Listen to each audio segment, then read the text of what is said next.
পশ্চিমবঙ্গের আলিপুরদুয়ারের জলদাপাড়া একশিঙাওয়ালা গন্ডার এবং হাতির সাফারির জন্য বিখ্যাত উত্তরবঙ্গের অন্যতম প্রধান পর্যটন কেন্দ্র।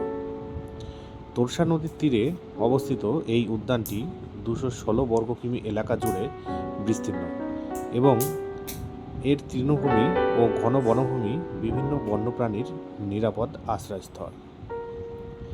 আসামের কাজিরাঙার পর এখানে সবচেয়ে বেশি গন্ডার দেখা যায়।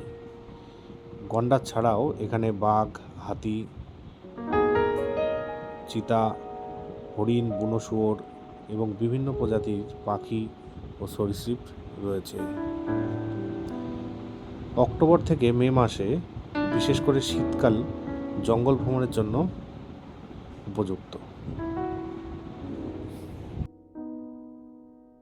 এই রকম ভিডিও আরও পেতে গেলে আমার চ্যানেলটি অবশ্যই সাবস্ক্রাইব করতে ভুলবেন না কিন্তু। ভালো থাকবেন।